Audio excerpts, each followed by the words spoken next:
10几岁时，我一下子从乡野丫头变成了伯府嫡女。忠永伯府里，身为伯府夫人的亲娘被一个娇俏的妙龄少女搀着，看见我便掩面而泣。阿寒，你受苦了。原来忠永伯在外打了败仗，要将女儿下嫁和亲，他们舍不得抚养了16年的养女，便想起了年幼时被拍花子拐走的我。后来我亲手提着西戎可汗的人头，在生父震惊的目光中跪在金殿前，封千骑侯，赐千金，1万户。阿寒，你妹妹比不得你，她从小就身子娇弱，怎能吃得了远嫁蛮夷之苦？真可笑！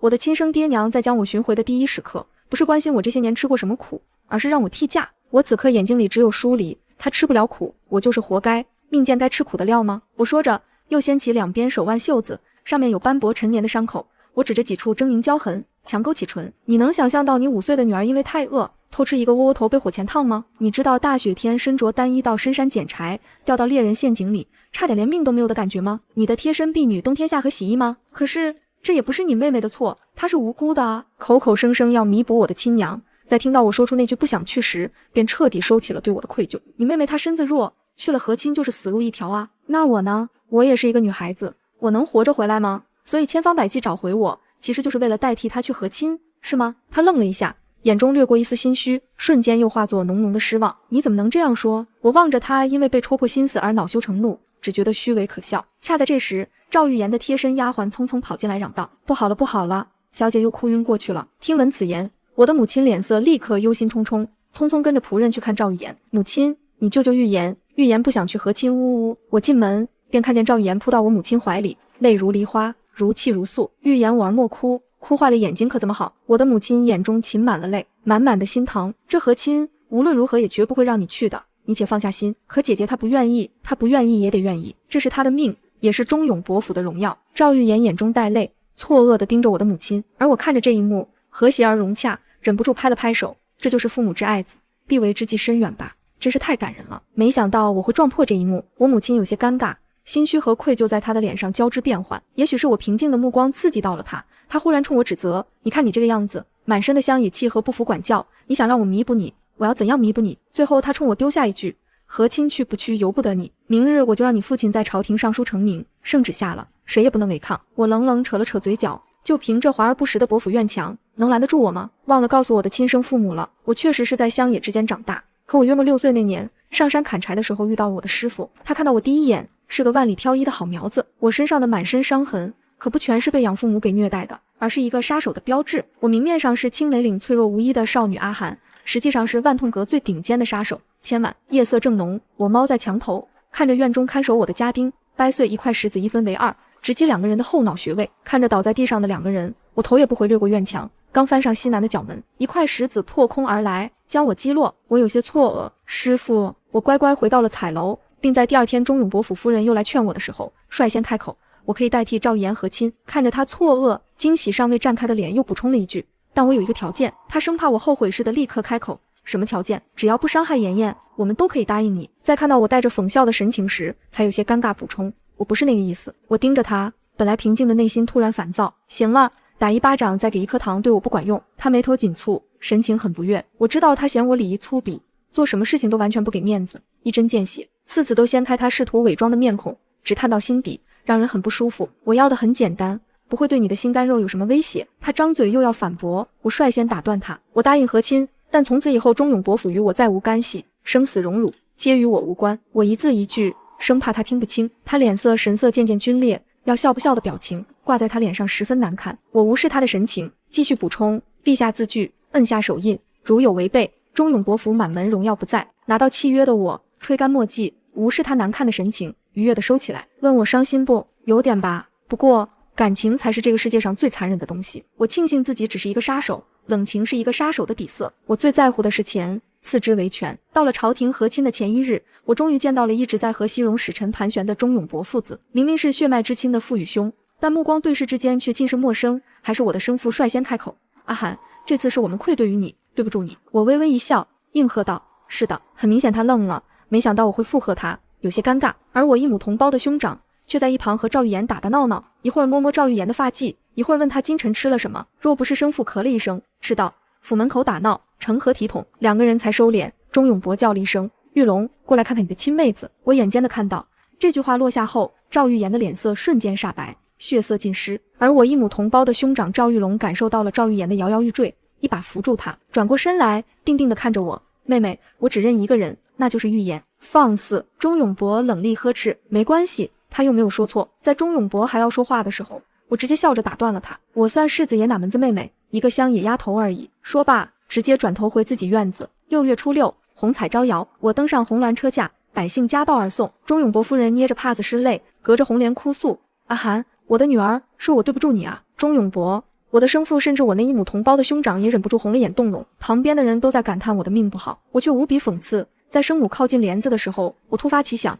问了一句：母亲可是真舍不得我？她愣了一愣，拽着我的手给我套了镯子，眼眶红润，脱口而出：你是我身上掉下的一块肉，西戎是那虎狼之地，若有选择，我如何舍得你去受苦？我决意逗一逗他，那要不还是换妹妹去。他张了张嘴，握住我的手也松开了，下意识开口：这怎么行？我冷笑，他根本不敢对视我那看破一切的目光。我反手将那枚镯子反推回他的手腕，勾起红唇，我开玩笑的，夫人不用担心了，签了契书的，我不会反悔。残阳如血，送亲队一路向西，行过雁门关后，领军护送的大黎将军便停下了。出了关口，可以明显的看到一望无际的荒凉。迎亲的西戎使臣只顾着一路快马加鞭，完全不顾迎亲队伍跋山涉水的不易，连我都察觉到了一丝不对。为了拖延时间，我装作水土不服，让行车的队伍走慢一些。谁知车队才刚缓一些，前面领头的使臣则怒道：中原的女人就是娇弱矫情，我们骑马，她坐着马车还嫌颠簸。另一个扎满辫子的西戎使臣也是满脸不耐，眯了眯眼，眸子毫无温度。车队不许慢，该死，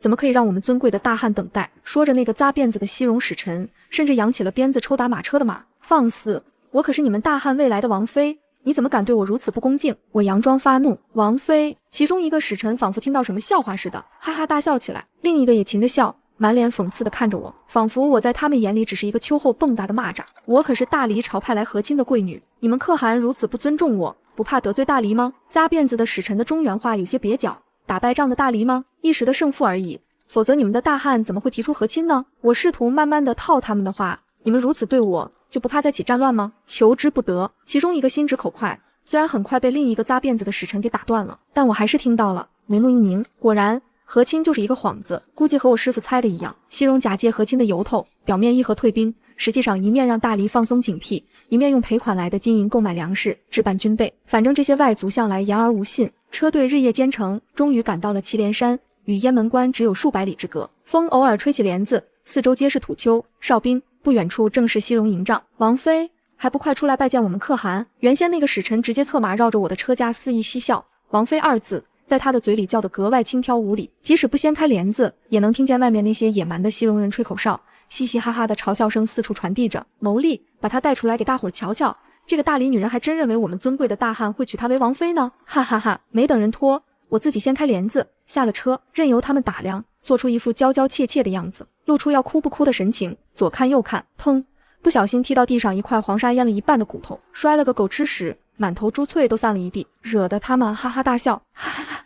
这个大黎女人长得虽然好看，但是该不会是个傻子吧？到后面检查完我的嫁妆，也就是大黎国的赔款，西戎可汗才满意的绕回来，骑着马直接掠过我。我这才看清这个西戎可汗，粗犷的眉带着一道疤，眼睛似鹰隼，眉目之间皆是算计，怪不得钟永博一家吃了败仗。牟利，这次你立了大功，这些女人随你处置。他丢下这一句，便回了主帐，留下错愕的我和一群阴阴气气的女婢被一群蛮汉拉扯起来。这个王妃归我，剩下你们自己挑。名为牟利的西戎使臣哈哈大笑，把我往营帐里扯，完全没注意到我刚刚将一只簪子掉落在地上的时候，偷偷把簪子藏入了袖中。其实那不是一只普通的簪子，把镶在上面的珍珠捏碎后，是尖锐如针的利器。刚进入营帐，我便假装没站稳，一个踉跄倒入他的怀中。这虬髯大汉非常享受地准备接我入怀，却在我面前怦然倒下，手紧紧地捂着脖颈，嘴巴一张一合，想说些什么却不住地抽搐吐血，瞳孔一缩，而后慢慢涣散，就像往些年的任务一样熟练无比。我侧身避开他溅出的血渍，眉眼弯弯，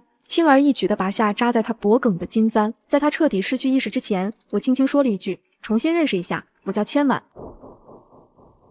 千婉，万通阁排行榜第2的杀手。哦，忘了说了，簪子上的每一颗珍珠都是万通阁炼制剑血封喉的毒药容器。牟利死后，我将他的尸体推进了营帐里一个箱子里。我一打开箱子，全是花花绿绿的肚兜，转身微笑，用脚尖捻了捻那张脸，将人塞入箱子以后，我开始在营帐里翻找。虽然一开始的计划是身为西戎王的王妃可以近身直接刺杀，可惜这些蛮夷根本想一出是一出，居然将和亲的贵女随意刺人，我完全没有近身的机会。终于翻出一套的西绒衣裳，又找到了2把锋利的短刃，我迅速换上，正要出门，又与来人撞了个满怀。是我刚扬起的匕首才松开。少主，我惊讶地盯着来人的眼睛，直到他撕下贴在脸上的络腮胡子，才确认。他目光一扫我身上，没有任何伤痕，又掠过我看向身后，欣慰，千婉，你做得很好。他给了我简单画了附近王帐的地图，并交给我一份雁门关军备图。我正要走，他忽然又拉住我，把这个换上。只见他从身上迅速剥离下一件黑丝的软甲背心，我握着上有余温的软甲，心里涌上一种异样的感觉，却被他冷漠打断。愣什么？你这次任务很重要，绝不能失败。任务结束，祁连山向东14里，有人接应。不得不说，那件黑丝软甲在关键时刻救了我一命。我身穿西戎士兵的衣饰，双手捧着雁门关地图，目不斜视往西戎王帐走去。牟利将军在大理女人身上搜到重要情报，我变换成粗嘎的嗓音，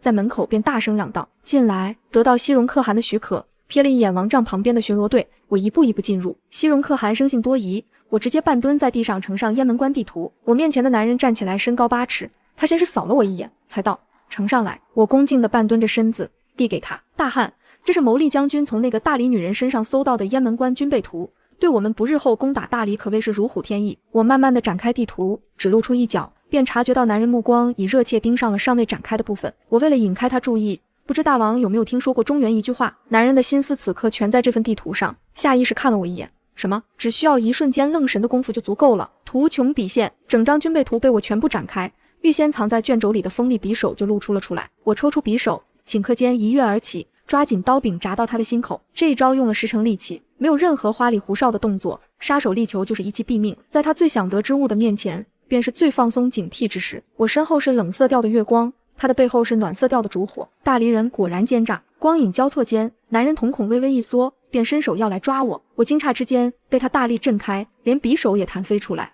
锋刃微微带点血色。居高临下之间，我看见他从眉眼到下颚都透着狠厉。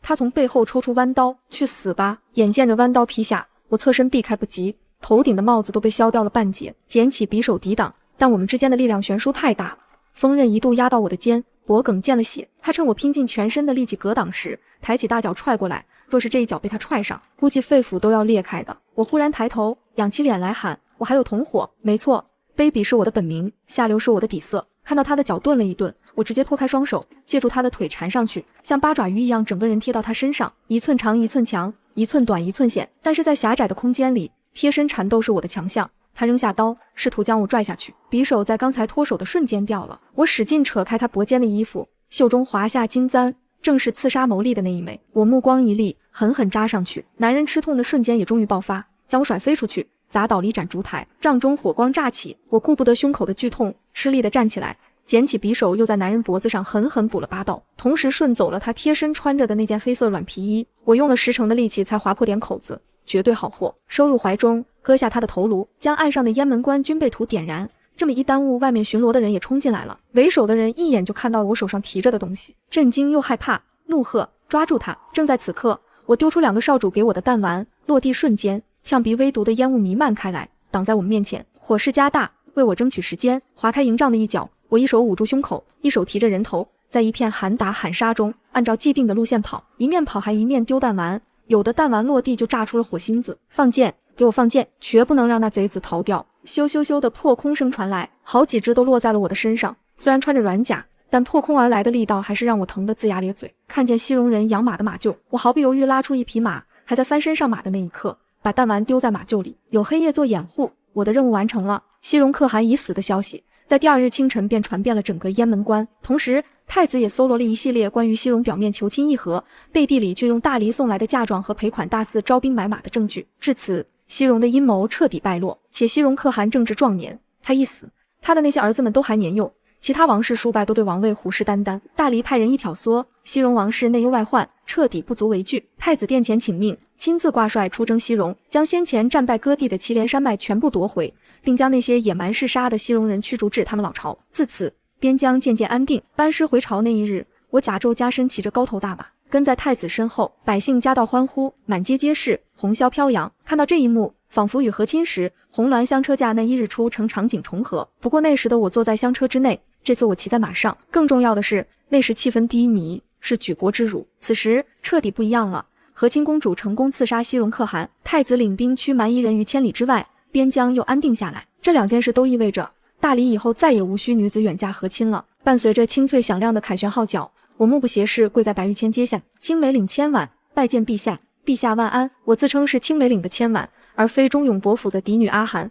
旁边顿时起了议论之声。不必多礼，这声音我微微错愕，抬眸望去，陛下望着我眼里的错愕，淡淡一笑，吩咐道：胡大监。身旁的宦官立刻会意，从小太监手里接过明黄色的绢帛，用尖细的声音唱惹道：今青梅岭千婉，高风亮节，临危不惧，勇夺敌手，闻之武功不屈于世间男子，实乃巾帼之英雄。胡大监顿了顿，才继续道：朕心甚慰，特此加封千骑侯，赏千金1万户。司旁边的大臣们倒吸一口冷气，不怪他们惊讶。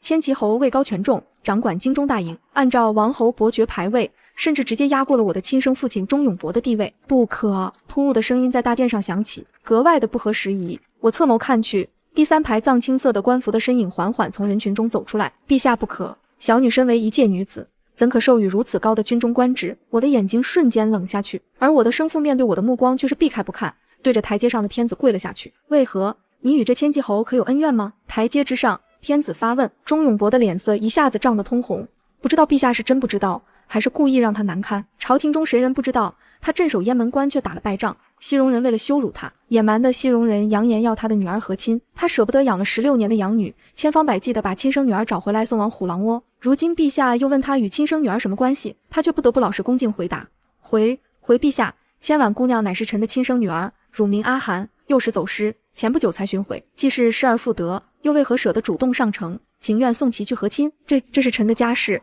且为国和亲乃是吾女的荣耀。荣耀！陛下咀嚼着这2个字，一层层无形的威压却从上而下的蔓延开来。钟永伯的头压得更低，护板都遮不住他脸上的难堪和慌张。钟永伯这话说的不对吧？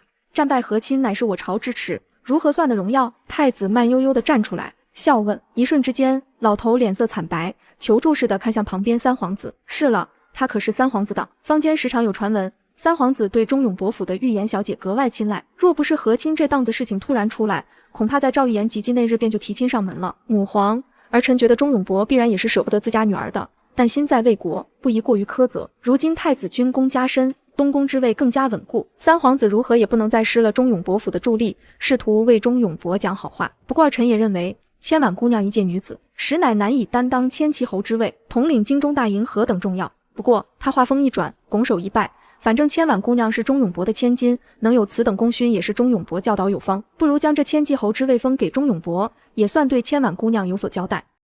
他说完之后还对着我斜面一笑，释放他无处安放的魅力。哦，我的眼睛瞎了，耳朵聋了，我充分怀疑这3皇子上辈子是金算盘精投胎，他的算盘珠子蹦到我的脸上了。呵，从未见过如此厚颜无耻之人。我冲他翻了个白眼，纤玉手抚上了手中西戎可汗的人头盒子。我一个白眼重重打击了3皇子。他气急，你一个女子怎么可以如此无礼啊？这也算无礼。作为一个手起刀落的杀手，当我的面断我的王侯将相之路，我没有将我沙包一样大的拳头狠狠抡向他脂粉气的脸，把他的脖子拧成了麻花。我已经是相当的有礼貌了。和亲是我去的，西戎的阴谋是我发现的，西戎可汗是我刺杀的，这一切功劳凭什么算在别人的头上？3皇子仿佛一个无赖，可他是你亲生父亲，那若他不是呢？你在胡说些什么？你难道还想为了一个爵位不认你的亲生父亲吗？3皇子嗤笑，以为我疯了。连我身旁的钟永伯也一脸不悦。阿含，你可知我朝一向以仁孝治天下？我懒得理他，径自从怀中掏出那份契书。本来我也不让您担这欺君之罪的，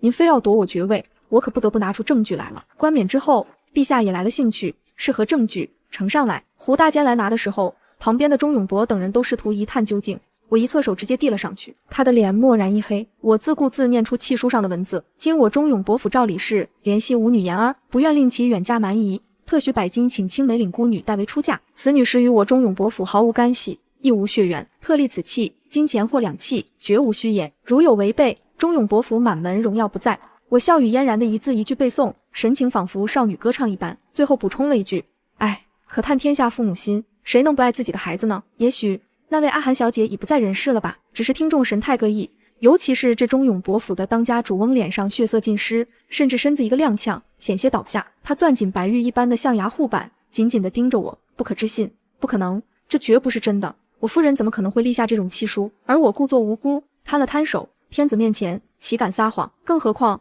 夫人可是与我摁下手印，盖了伯府章印的，如何做的假？钟永博大概怎么也没有想到，自己的夫人竟会做出如此蠢事。此契书一出，若被陛下当真，冒名顶替便是欺君之罪。他咬牙望向金殿前的陛下，缓缓跪下：陛下，契书上的内容不可能是真的。千婉姑娘与我父生的如出一辙的容颜，怎么可能不是亲生母女？天下相似的人何其多，怎么和你夫人生的像，便是你们的女儿吗？伯爷太糊涂了。我笑吟吟，眼中却无温度。这契书所用表金宣旨，乃是官窑所出，盖的也是伯府章印。且看此墨迹，并非近日所书，难道他还能未卜先知，造出这一份假的来？久居上位者的威压扩散来，底下的人都知道这是陛下恼了的征兆。那轻飘飘的一张宣旨从龙椅上飞下来，砸在钟永博的额头上。上位者的一挥手，于臣子们便是一座大山压下来。伯爷的额头重重地磕在堂下，自知无言再可辩。我看在眼里，心里却不免有些唏嘘。也许一开始我那个所谓的生母，为了安抚我立下那封契书，其实打的念头就是我和亲了以后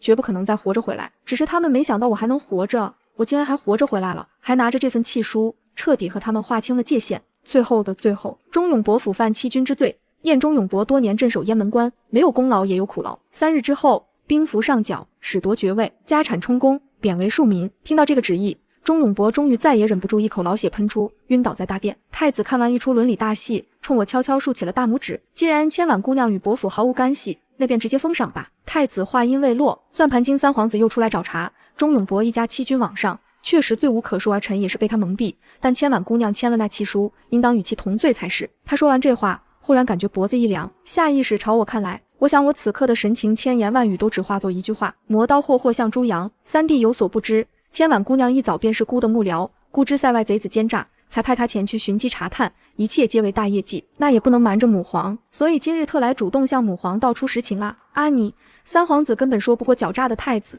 简直强词夺理。反正儿臣不服，区一个女子，何德何能可以担任千骑侯的位置？更何况京中大营何等重要？三皇子说着说着，感觉脖子更凉了。果然他的感觉是没错的。他一抬头，便对上了当今女皇陛下毫无温度的眸子。看来你十分瞧不起女子，一口一个女子不配担大位，朕也是个女子，不如朕这个位置让你来做如何？被淡淡的扫了一眼，话多的三皇子瞬间哑了声，软软的跪倒在地，砰砰磕头。他意识到自己说了什么蠢话，他一心只想着剪除太子羽翼，却忘了他句句都在当今女皇的雷点上蹦跶。儿臣之错，儿臣绝无此意啊！他甚至瞬间破了音，听得出哭腔。我侧眸瞥了一眼不动声色的太子，对比之下真是高下立判哈。行了，知道自己话多，就学会闭嘴。接下来我的封赏之路总算是畅通无阻了，连刚从钟永博手上夺来的兵符也归我了，再也没有不长眼的敢多嘴一句。毕竟有三皇子和钟永博两个前车之鉴，他们眼观鼻，鼻观心，开始顺风道。众官员下朝以后纷纷向我道贺，侯爷如此年轻，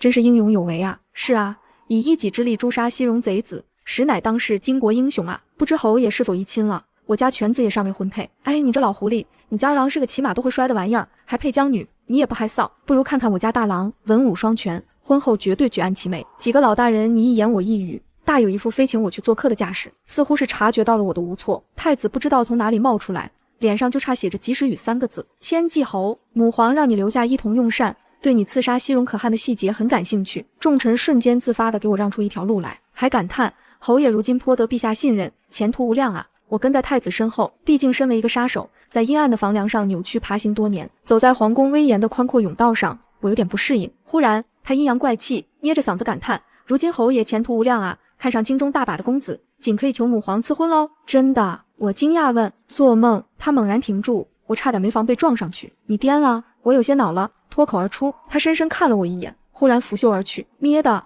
他生哪门子气？我愣在原地，他走出老远，回头看我没动，又生气走回来，还不跟上。啧，上司喜怒无常啊！我只敢在心里感叹，却不敢说出来。毕竟谁能猜到万通阁的少主竟然当今太子殿下，身份一个比一个神秘，都是隐藏幕后的大佬，惹不得啊！到了金銮殿，我处在门口，忽然有些近乡情怯，怎么又不走了？太子不耐烦，自从刚才对话完，他就对我横竖看不惯。我犹豫了一下，我一会儿进去是喊陛下还是喊师傅啊？他也沉默了。怎么？朕教了你10年，还配不上你喊一句师傅吗？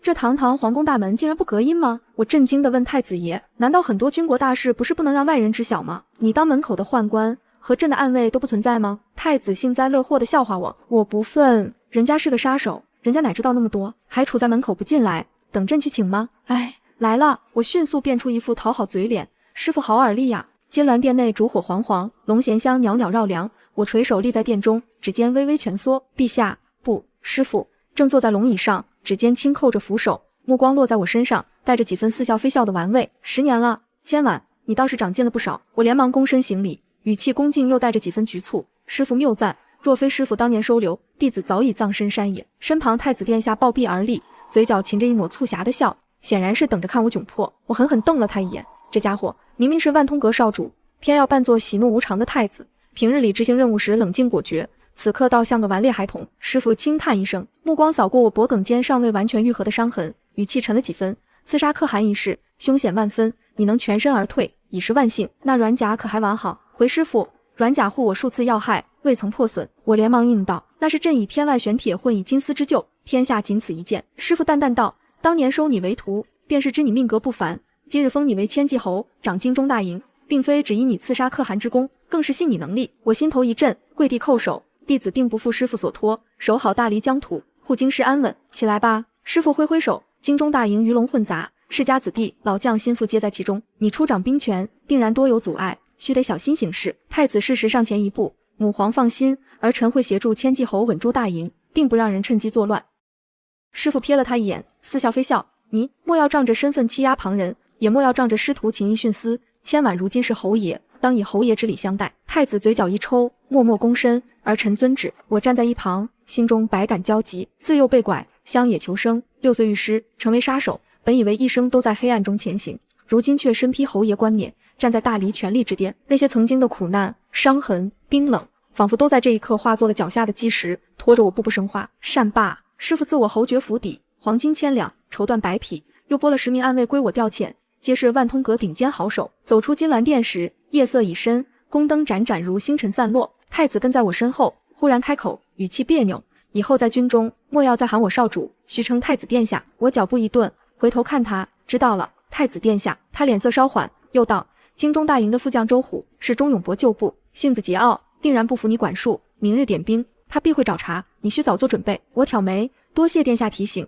不过对付这种人，我自有办法。杀手的手段从来都不是只用来刺杀敌人的。太子看着我眼中闪过的冷光，忽然笑了，也是，我倒是忘了，你是千婉，万通阁第2杀手，区一个副将，还难不倒你。他顿了顿，语气忽然轻柔几分，今日在大殿上，你受委屈了。我心头微怔，随即摇头，不曾委屈。钟永伯府待我如何，我早已看清，能借此彻底斩断干系，反而是幸事。月光洒在我肩头，将影子拉得修长。我想起白日里钟永伯喷出的那口鲜血，想起赵理士得知家产充公，贬为庶民时的崩溃哭喊，想起赵玉言往日娇柔如今狼狈的模样，心中没有半分怜悯。种什么因，得什么果。他们当年为了养女，将亲生女儿推入虎口，今日的下场皆是咎由自取。次日清晨，天刚蒙蒙亮，千骑侯府的下人便已备好朝服与铠甲。我身着绯色侯爷朝服，腰佩金鱼带，头戴凄凉冠，身姿挺拔立于镜前。镜中女子眉眼凌厉，褪去了乡野粗鄙，也褪去了杀手的阴翳，多了几分王侯的威仪。侯爷，车马已备好，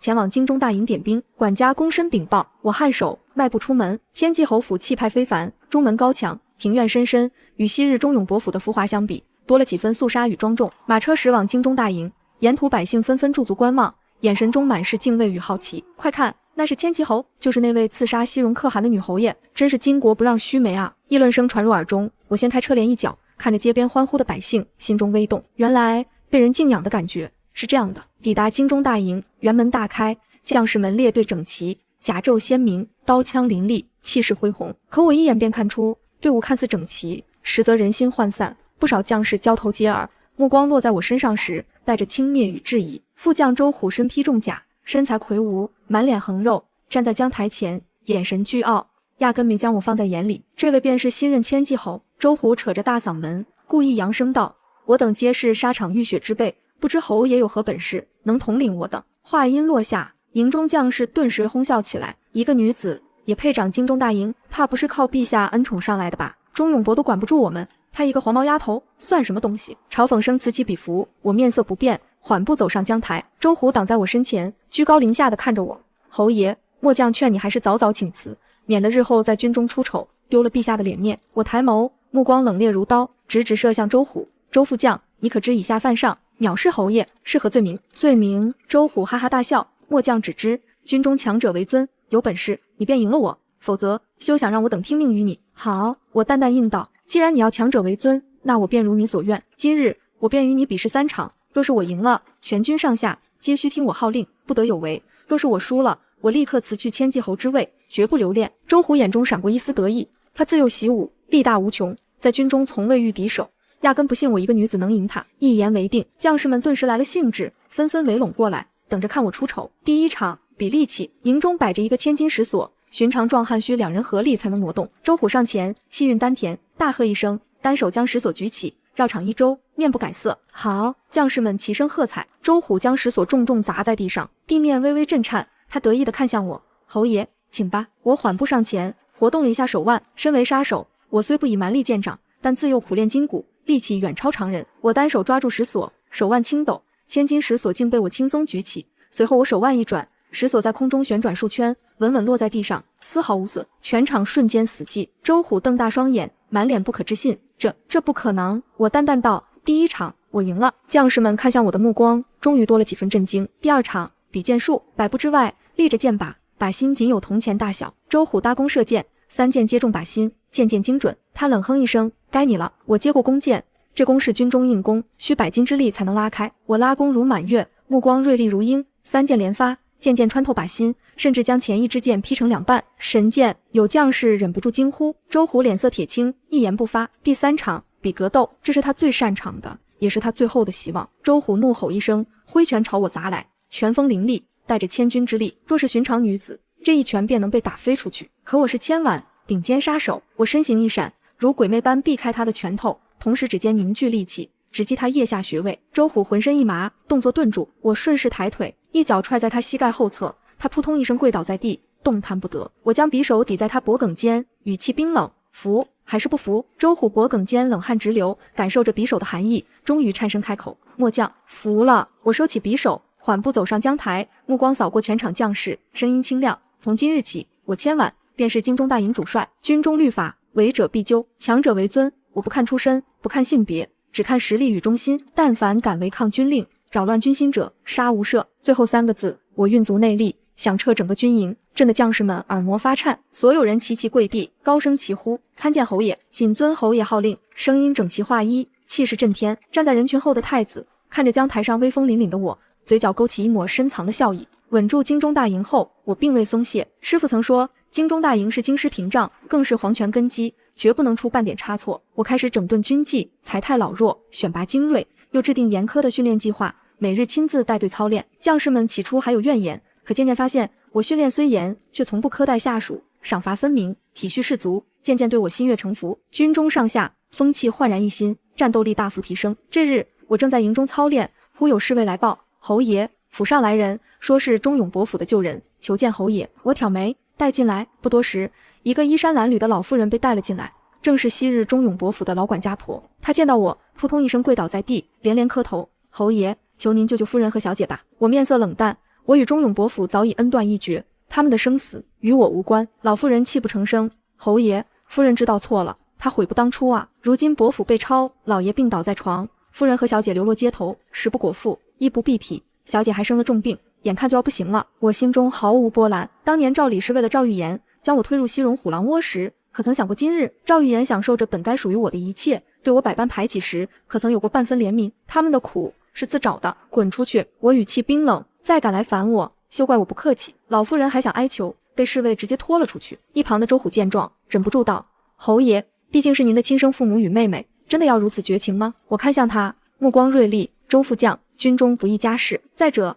若非他们无情无义，何来今日下场？我这一生吃过的苦，受过的罪，皆是拜他们所赐，我不敢尽杀绝。你是仁至义尽。周虎心头一凛，不敢再多言。他终于明白，这位女侯爷看似年轻，却心硬如铁，恩怨分明，绝不是可以轻易拿捏的角色。傍晚回府，刚进门便见太子坐在庭院中，品着茶，一副悠然自得的模样。今日整顿军营，辛苦了。他抬眸看向我，我拱手，殿下说笑了，分内之事，忠勇伯府的人去找你了？他忽然问道。我点头，是，被我赶走了。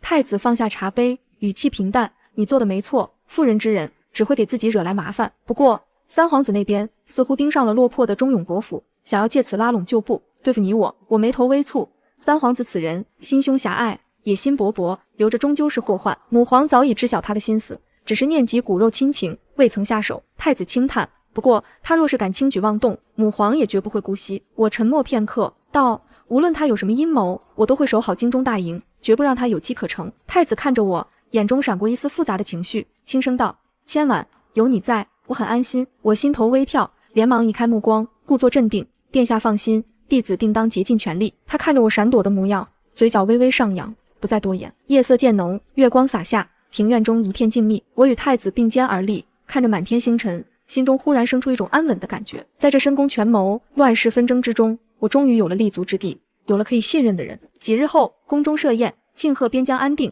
文武百官皆可携家眷出席。我身着侯爷礼服，准时入宫。宴会上歌舞升平，酒香四溢，百官推杯换盏，一派祥和。我独坐一隅，不喜应酬，只是默默饮酒。忽然，人群中一阵骚动，只见赵理士与赵玉言被侍卫带了进来，两人衣衫破旧，面容憔悴，与这奢华的宴会格格不入。众人纷纷侧目，议论纷纷。三皇子站起身，对着陛下躬身道：母皇，忠勇伯府虽犯重罪，但终究是功臣之后，如今流落街头，实在可怜。儿臣恳请母皇开恩，赦免他们，给他们一条生路。他话音落下，不少与忠勇伯交好的官员纷纷附和。陛下，三皇子所言极是，仁孝治天下，不可太过苛责。是啊，念在忠勇伯昔日功劳，便饶了他们吧。赵理士见状，立刻扑到殿前，磕头痛哭：陛下，臣妾知罪，求陛下开恩，求千骑侯开恩啊！阿含，娘知道错了，娘对不起你，你原谅娘好不好？赵玉言也虚弱的哭喊：姐姐，我知道错了，我不该抢你的一切，求你救救我，我不想死。两人一唱一和，试图博取同情。百官的目光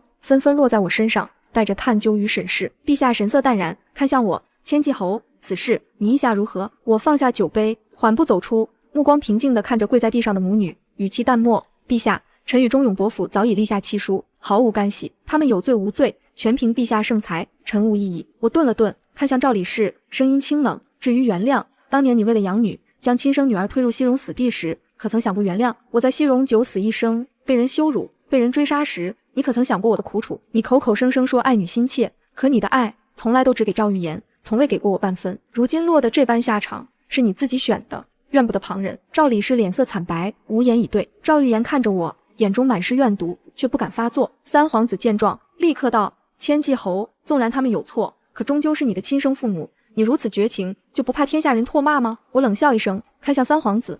三皇子倒是仁孝，不如将他们接入府中照料，也好彰显你的仁德。三皇子顿时语塞，他只是想利用忠勇伯府拉拢人心，哪里肯真的收留这两个累赘。陛下看着闹剧收场，淡淡开口：忠勇伯府欺君罔上，罪有应得，厌其旧功，不予深究，逐出京师，永世不得回京。遵旨。侍卫立刻上前，将哭喊的赵理士与赵玉言拖了出去。宴会重新恢复热闹，可看向我的目光却多了几分敬畏，无人再敢小觑这位心硬如铁、杀伐果断的女侯爷。太子走到我身边，低声道：好样的。我举杯与他轻轻一碰，彼此。酒过三巡，陛下忽然宣布，将西域进贡的百年雪莲赐给我，助我调养刺杀时留下的内伤。满朝文武皆惊，要知道百年雪莲乃是绝世珍宝，可遇不可求，陛下竟如此厚爱于我。我跪地谢恩，心中明白，师父这是在为我立威，让天下人知道我千婉是他最器重的弟子，是大黎最尊贵的女侯爷。宴会结束后，太子送我回府，马车之上气氛静谧。太子忽然开口：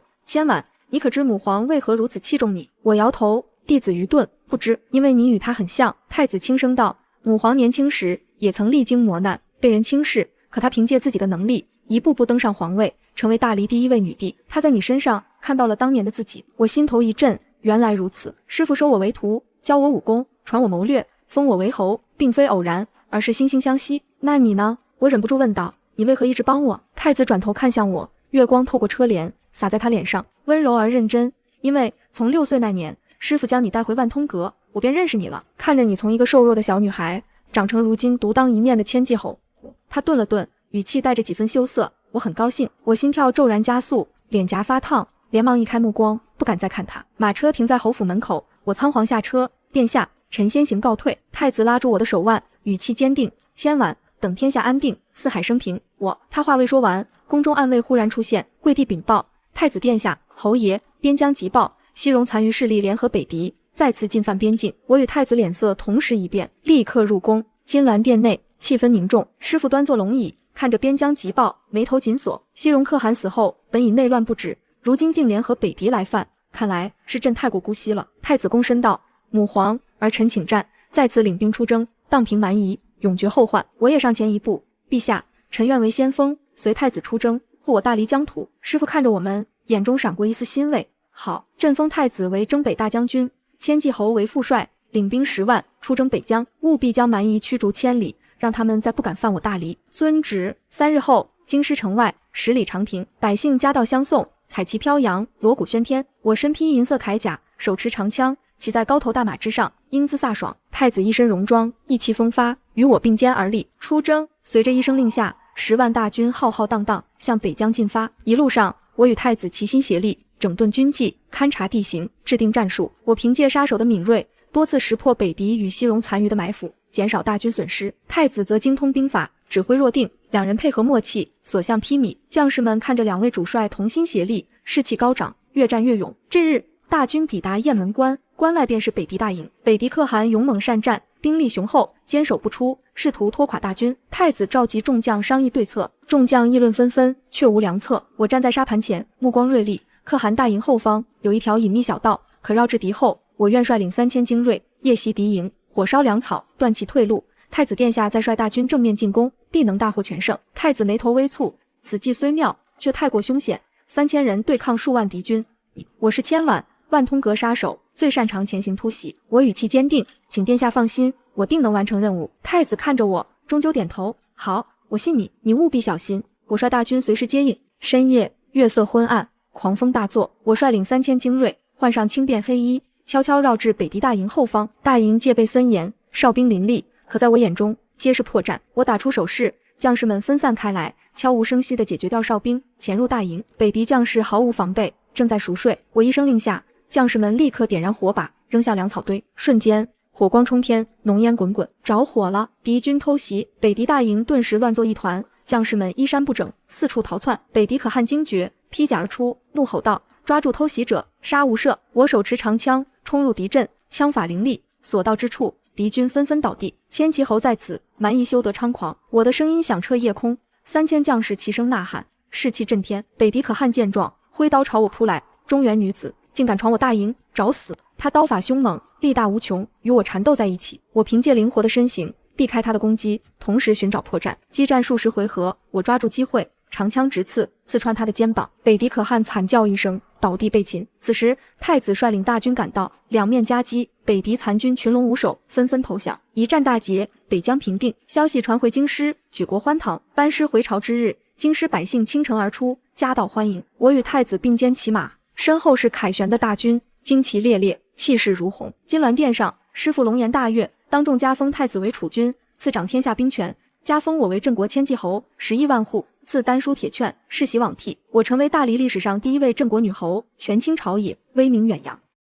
天下安定，四海升平，千骑侯府日日门庭若市，百官争相结交。可我始终保持初心，不结党，不营私，一心守护京师，辅佐太子。这日，我正在府中练枪，太子忽然来访，手中拿着一个锦盒。今日闲暇，特来探望侯爷。他笑容温柔，我收枪而立，殿下客气了。他将锦盒递给我，送给你。我打开锦盒，里面是一只玉簪，通体洁白，雕刻着梅花，精致绝伦。这是……太子看着我，语气认真而深情。千万，从6岁初见到如今并肩作战，我的心意从未改变。我知你曾历经苦难，不信情爱，可我愿用一生守护你，给你安稳，给你温暖。你愿意嫁给我吗？我手持玉簪，看着他眼中的真诚与温柔，心中积压多年的冰冷瞬间融化。我想起乡野的苦难，想起杀手的冰冷，想起侯府的威仪，想起一路的并肩同行。原来我早已在不知不觉中对这个陪我走过10年风雨的人动了心。我眼眶微热，轻轻点头，我愿意。太子眼中瞬间绽放出光芒，紧紧握住我的手。阳光透过庭院的树叶